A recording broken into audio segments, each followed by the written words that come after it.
Now, we'd like to introduce a new friend of ours. Meet Xorje Olivares. Xorje is on SiriusXM radio here in the States. He's a host, he's a producer, he's a social commentator on LGBTQ issues. And he's here with us now. Xorje, have I left anything out? No, that sounded pretty much great. Thank you for having me. Great. So, first question, what are your preferred pronouns? Thank you for asking. So they are he, him, his. I'm somebody who identifies as a gay man, cisgender man. So essentially anybody who's cisgender is somebody who's not transgender. So in your writing, you talk about intersectional identity. Can you explain that term? Because that's a big term. It is. So intersectionality is something that has become a little more prominent over the past few years.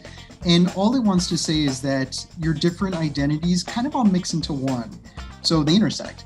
So my identity as a Mexican-American millennial intersects with my identity as a queer person because I understand from those various intersectional identities what it means to feel oppressed, what it means to feel discriminated against, what it means to feel different.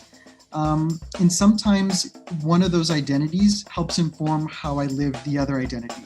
So it all mixes and mingles together to form this wonderful thing that is my own person. And I love that every single person pretty much has this intersectional identity.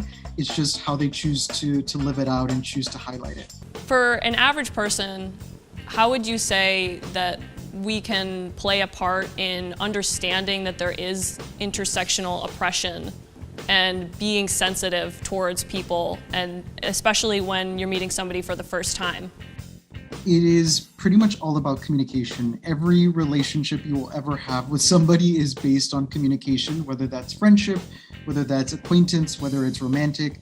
And it's all a matter of just asking whoever you're talking to, how would you like to be identified? What are your preferred pronouns? And I think by doing that shows an intent on your part that you're curious, that you care, that you want to know more about the person that you're talking to. Because especially when you're a queer person and you might not look how people would perceive you to look, whether they might think you're a man, whether they might think you're a woman, and you might not identify as either of those, it's helpful to just ask questions because doing that already shows that you have an investment there and that you really want to know more about a person and not make assumptions because in these particular situations, assumptions are very not helpful. This is new thinking for a lot of people, so how do they proceed? So I do want to say that I've been working in the queer space for almost a decade now, and even I have trouble figuring out a lot of stuff. And that's considering I'm very much within the roots of the community and activism within the community. And so I think it's just a matter of understanding for yourself, you're not going to always get it right. You're going to make mistakes, that you're going to possibly say something that can be considered offensive. But it's a matter of apologizing if you do say something offensive and making sure that your heart is in the right place. And, I've tried to talk to my parents, people who are very close to me about these topics, and they have trouble understanding. And it's just a matter of giving people the grace to learn. There's a learning curve here. We are all in this place together of trying to figure out how we can be better to one another. So this is going out to the world. So what is your message to the world? The message is to listen to one another, to understand where another person is coming from.